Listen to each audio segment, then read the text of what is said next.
Thank you very much. Good evening. I would like to thank Dr. Myron Stashkeefe, Vasil McNo, and also the board members of the Shevchenko Scientific Society for the kind invitation to present my book. It's truly an honor to share my research with all of you tonight.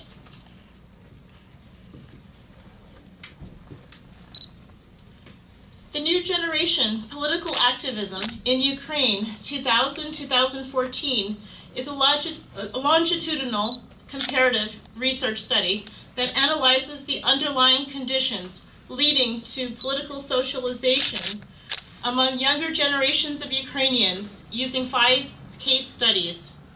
I examined individual patterns of politicalization moving from an apolitical individual to repeat activists in 3 social protest events over 14 years.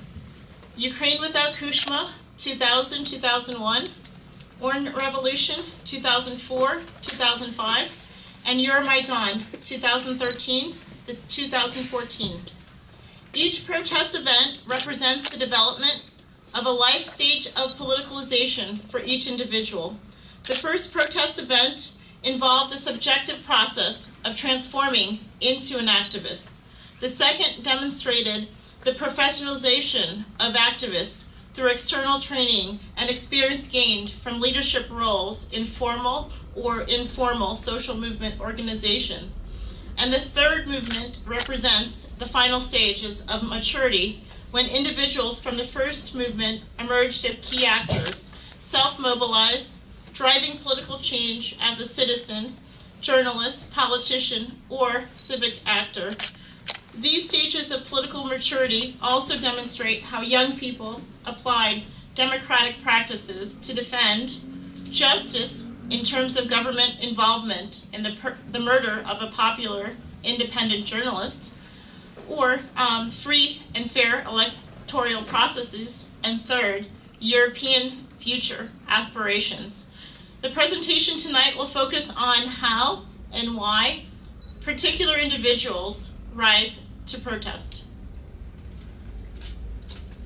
So tonight I'm going to describe briefly the following. The first is research background. I'm going to talk a little bit about myself, followed by the research design and methodology, followed by the research sample and the data, how it was analyzed, followed by the limits of this particular research, and also the social movements examined, and also follow up with some theory that I used to analyze these particular actors, as well as some key concepts, and introduce the actors that I examined in the book, and I will conclude with some ideas in terms of for discussion for the group.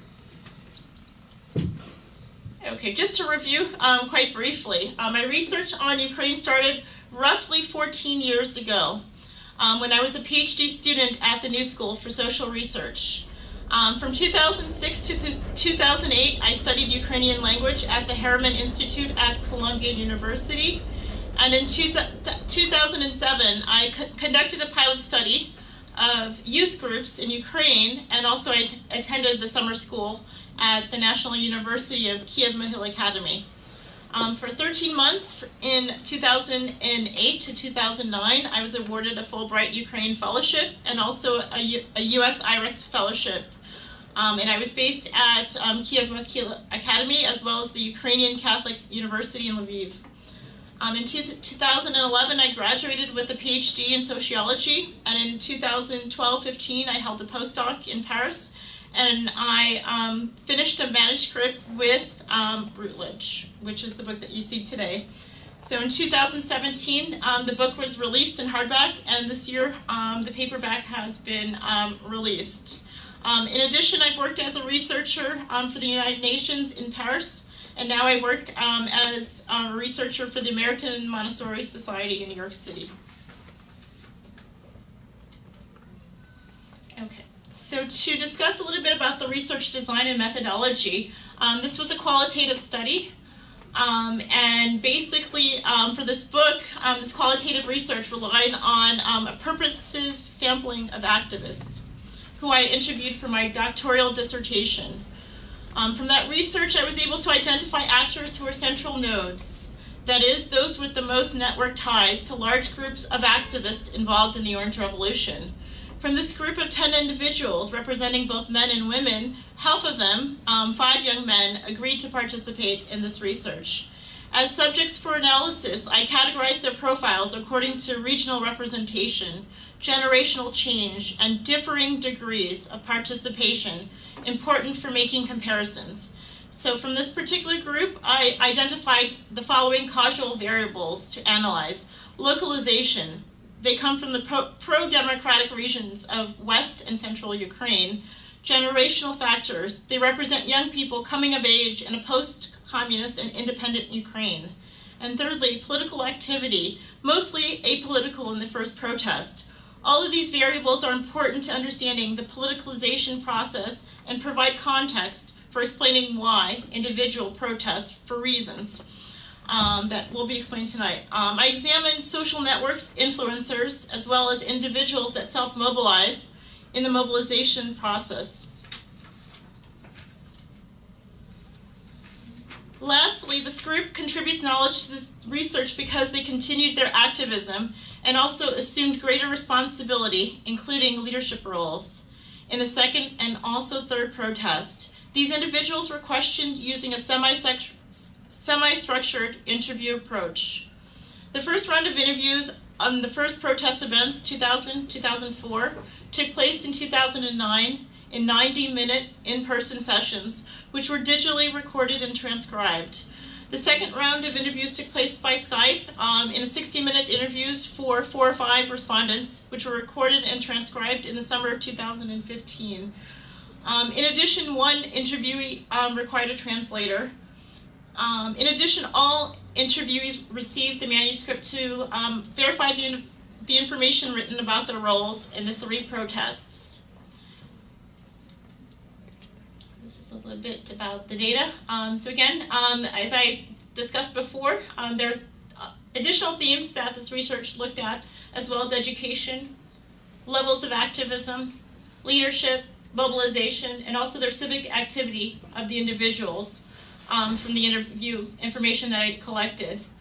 And information from these interviews were triangulated with secondary and primary sources of information, such as books, newspapers, media, social media, and all activists, as I said before, were able to review the information and correct when need be. Okay, so in terms of limits to this research, it includes a small sample size. So therefore, this particular research may not be generalizable to all Ukrainians at large. And political identification processes identified here might not be identical throughout the country. Also, the demographics of student populations may limit the findings. So here we're looking at middle class, college educated from West and Central Ukraine that may be relevant only to this particular group.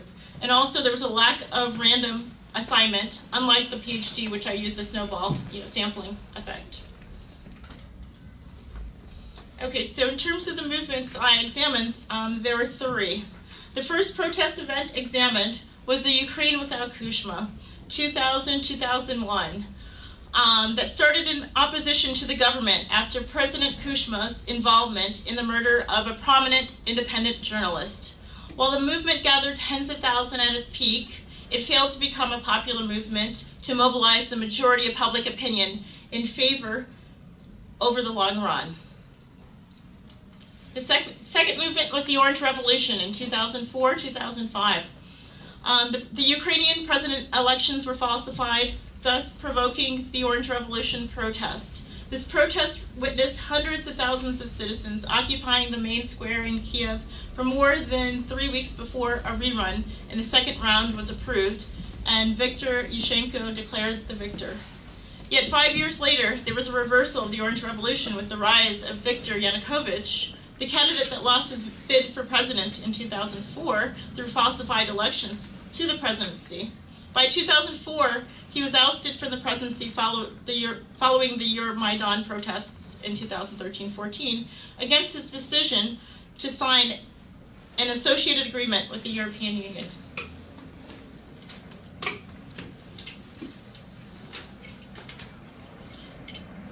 So to explain young people's growing readiness to participate in political protest. A cultural approach has contributions to make here. Francesca Paletta highlights knowledge gaps to address the following questions. Why did diverse and dispersed individuals develop skills in protest in the first place? And why do certain areas of social life become grounds for mobilization? For young people, as Kristina explains, mobilization was tied to civic nationalism, understood as a cultural phenomenon and located in Ukrainian youth subcultures. By 2004, young people found themselves in a country that was tired, losing hope, and filled with cynical beliefs. This group of young people, labeled Generation Orange, are distinct from the predecessors in that they had greater opportunities for work and study abroad and have put them in contact with the global world.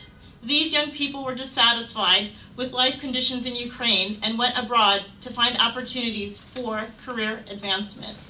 In the Orange Revolution, young people were mobilized using humor as well as satire, which lessened their fear to participate, as Taras Kuzio explains.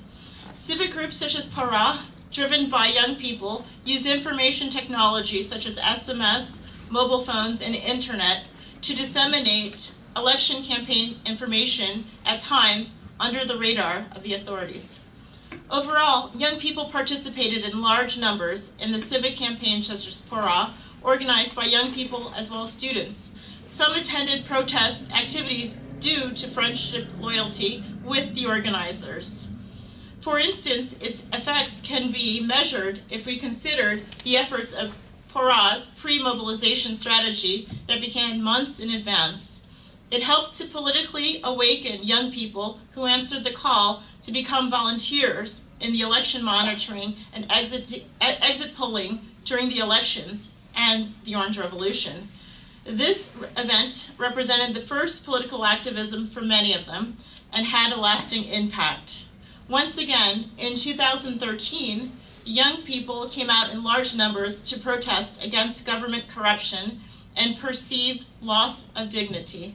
Some reasons to explain this phenomenon are provided by Nikolai Yanko, who says that young people dreamed of living in a European society, and while the Orange Revolution did not produce this result, political change remained in their minds and spirits. Among the Orange generation, they expressed doubts about the capacity of a wired, younger generation to mobilize or participate in protest activities like they had done 9 years earlier.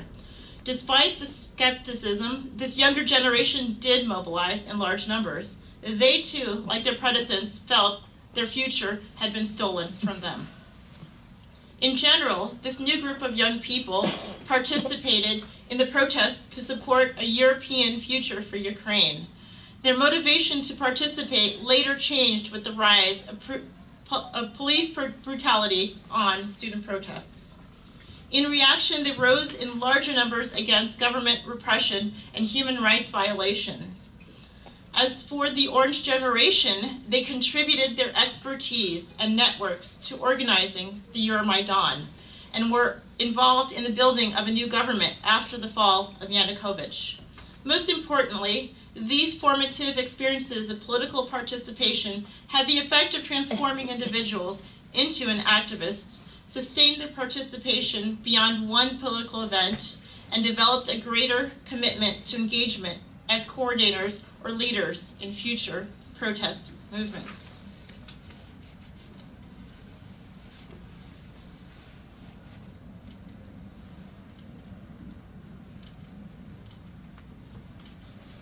So this research focused on the life stories of 5 individuals. The first one, Andriy Astechiev, he comes from Lviv in Ukraine, followed by Stanislav Kutsenko, and Andriy Kanut, and Ostap Krivdik, and Vladimir Ishenko.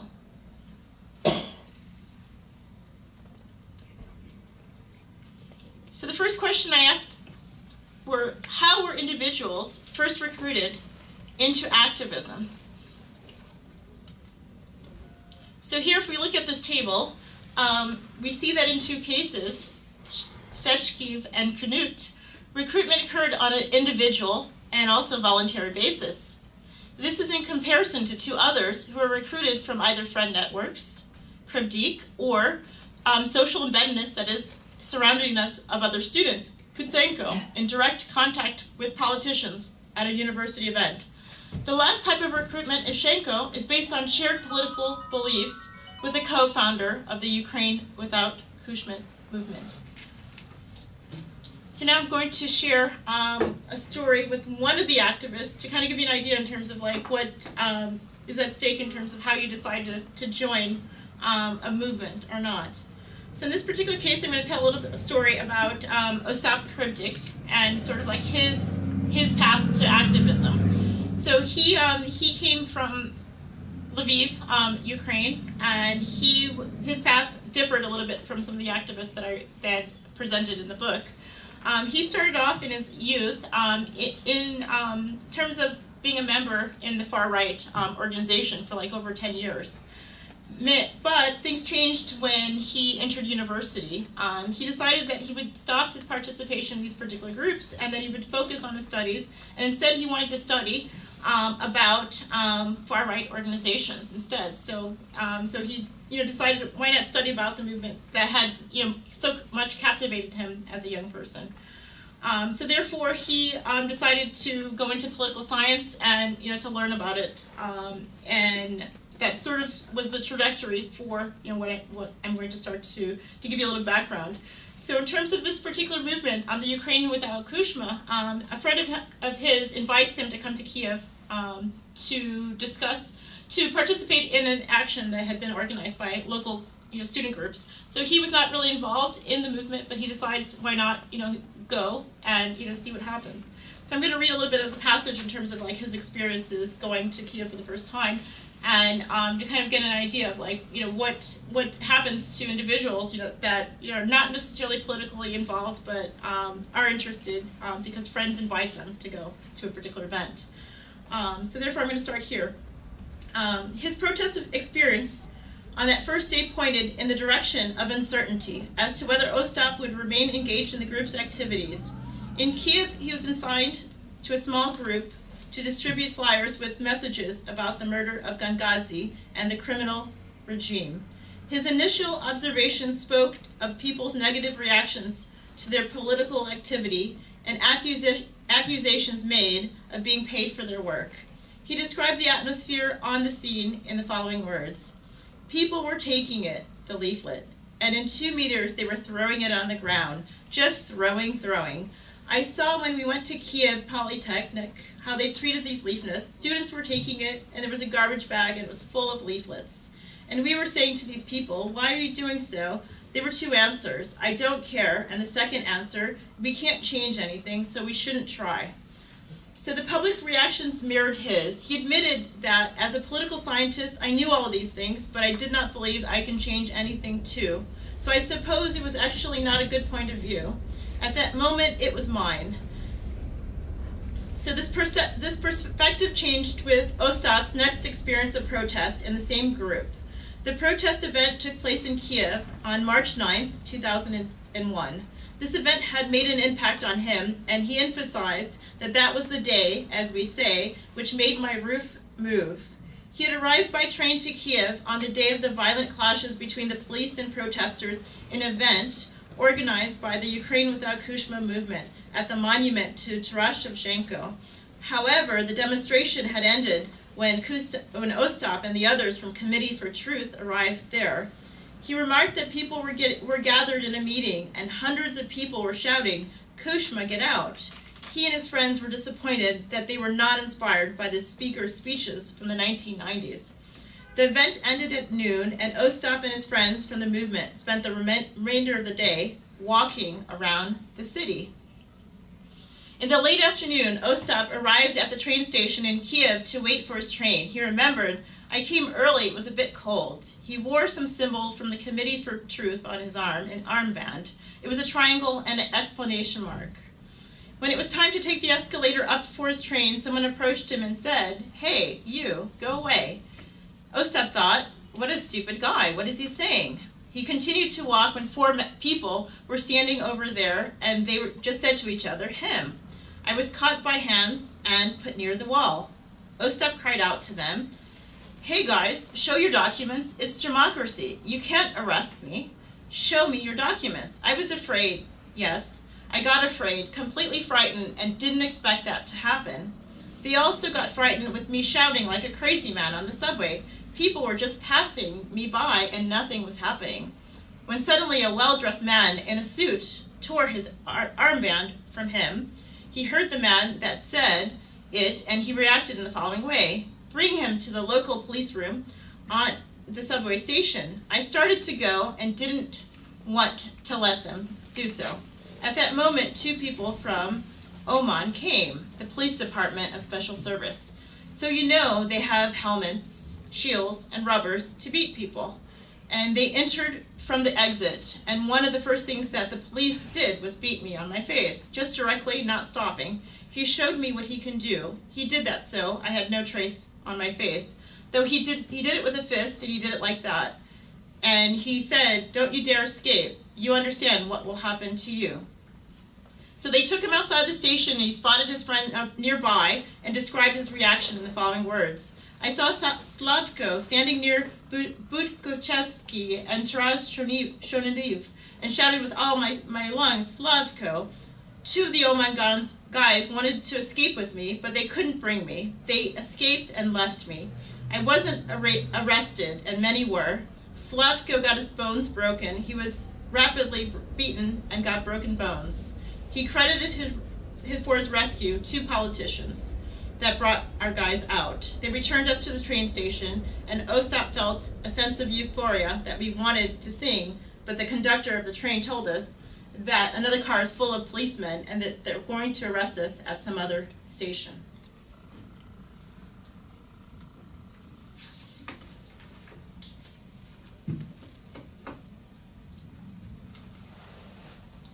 So the second question I asked was, why do individuals participate in protests again? I examined the process by which individuals decided to continue to participate in new protest actions in subsequent years. More specifically, following the end of the Ukraine Without Kushma protest and the launch of two new protest events, the Orange Revolution and Euromaidan, I discussed the empirical findings in relation to relevant social movement theory. For Shevsky, his continued participation was closely linked to affinity groups that facilitated his involvement in activism through 2005. However, he experienced a break from activism until 2013, when he once again decided on his own to participate.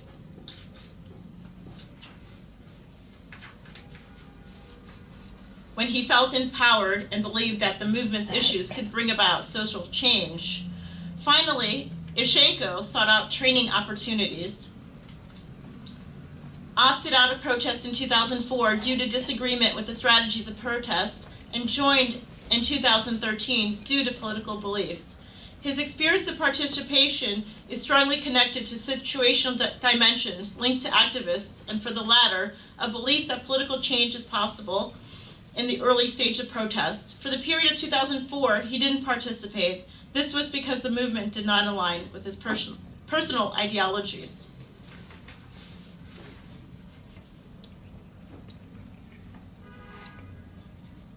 So in this part, I'm going to share a story about 2004 and one activist, Andriy Shevsky's return to social movement activity after 4 years of time.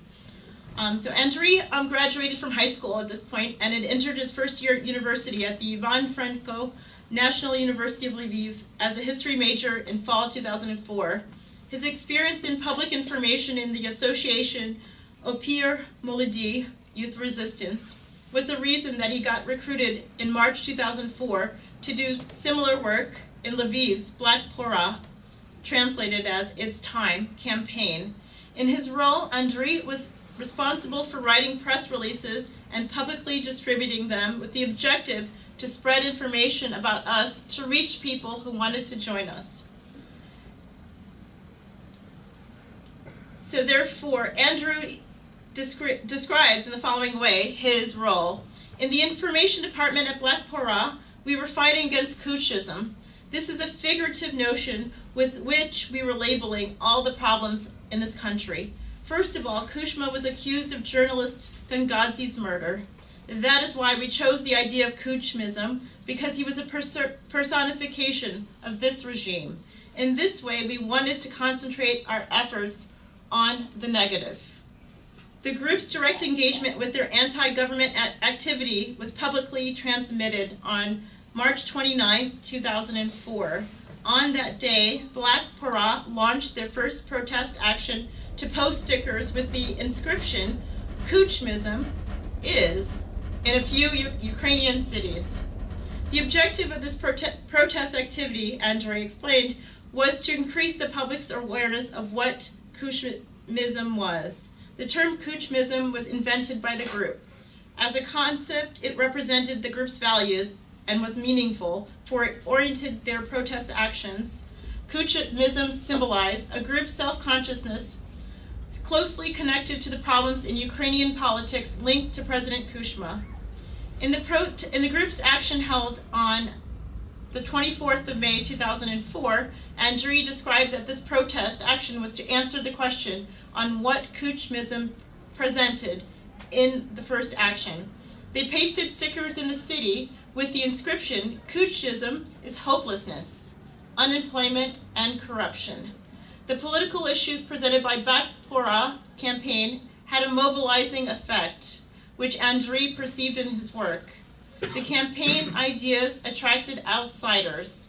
In Andrei's interactions with them, he met people that had seen their flyers and wanted to join them.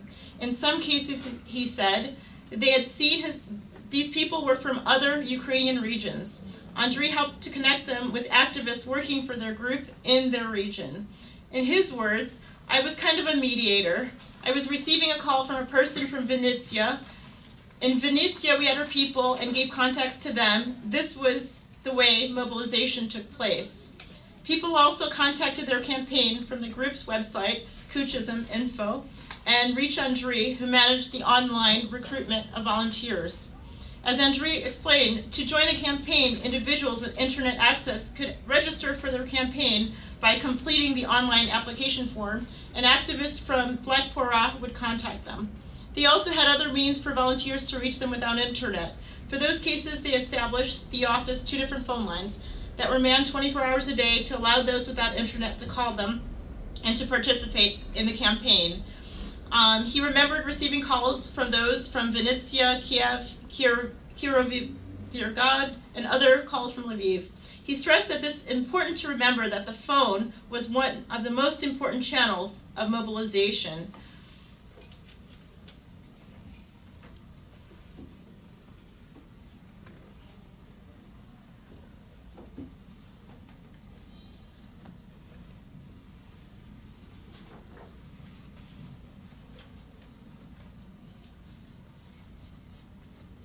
So now we're going to take a look at 2013 to 14.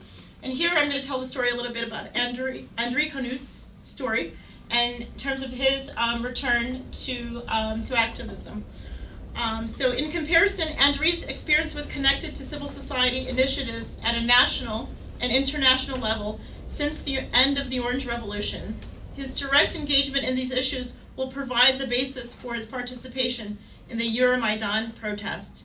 Andrei Konut is a member of the Center for Research on the Liberation Movement that focuses on national memory policy. He helped to draft the Ukrainian bill to open the communist archives. He is director of an online open source digital archives of a KGB document project, including the release of an information on the resistant movement in Ukraine. Previously, he was involved as a secretary of the organization committees of networks of public organization in the Public Assembly of Ukraine.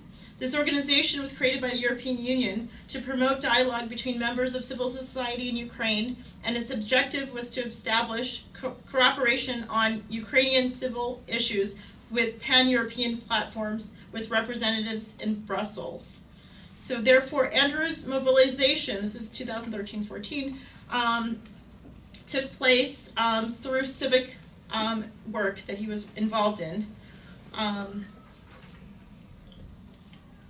Andrew got involved in activism because he identified with the students that had been brutally repressed.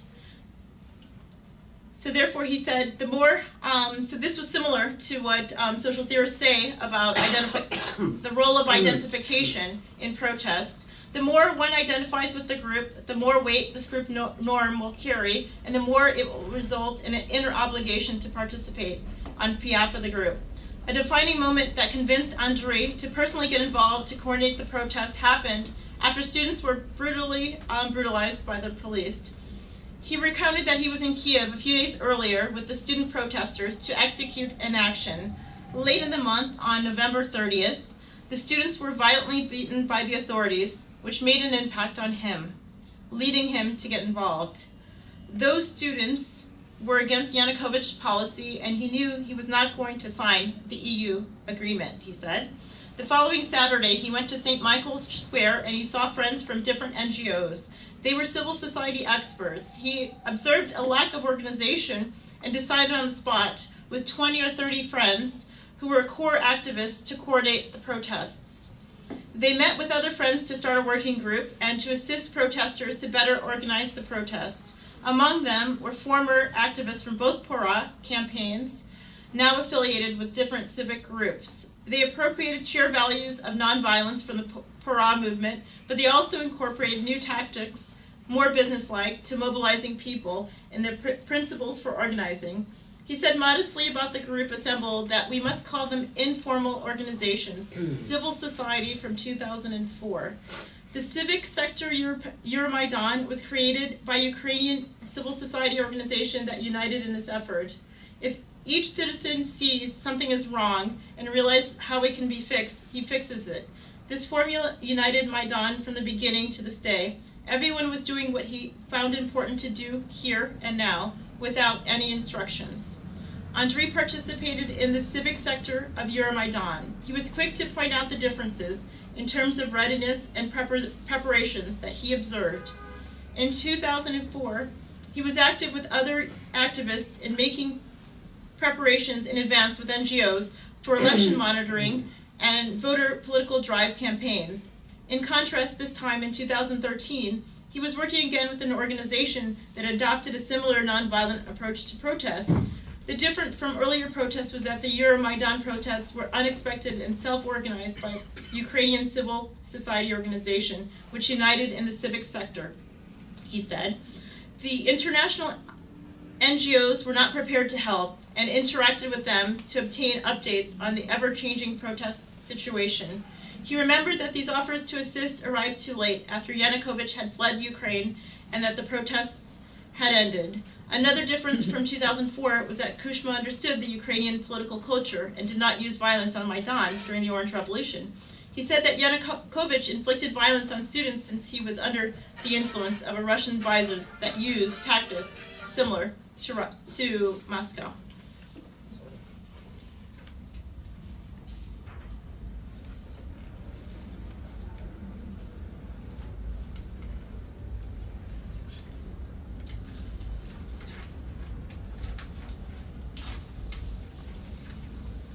So to conclude, I've developed like two questions for us to perhaps think about, to reflect on, in terms of the significance of these particular protest movements, for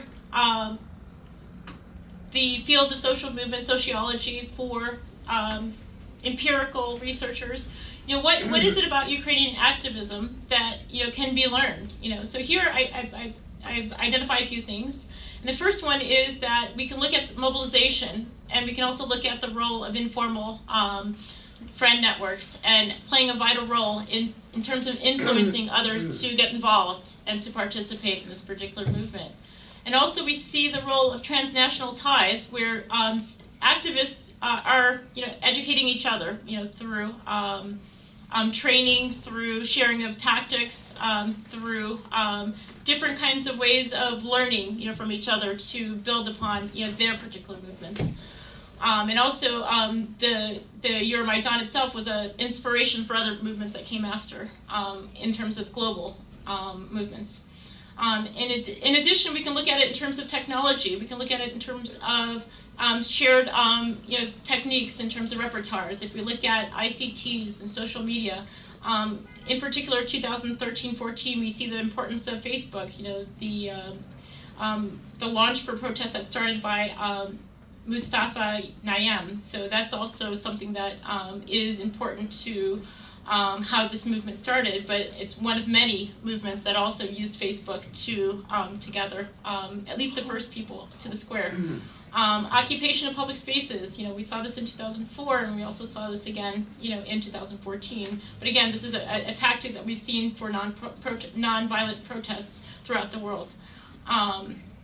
And thirdly, if we look at the transformation of social movements, so if we look at what happened in 2004 in Ukraine and how it changed in 2013 and 14, the movement in the Orange Revolution, it basically changed itself in the sense of looking at support for a particular political party and political leader. And what differed in 2013-14 is that we see that it was more a group of civic organization NGOs that came together on an anti-corruption platform to demand more transparency and working again with politicians to change institutions. Oops. I think I missed a slide. There's one more. I actually outstepped myself. Okay, so this was another question I asked. What does this research about Ukraine say about the young people that we saw?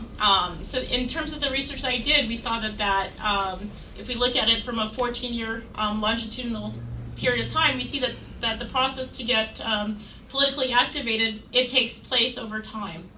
And it's not linear. So therefore, we saw that some activists got involved during the protest events, but then were not active in between the protest events. So therefore, they became demobilized. But then we saw how their connections through having friends that were involved in movements was another way to bring them back in times of need.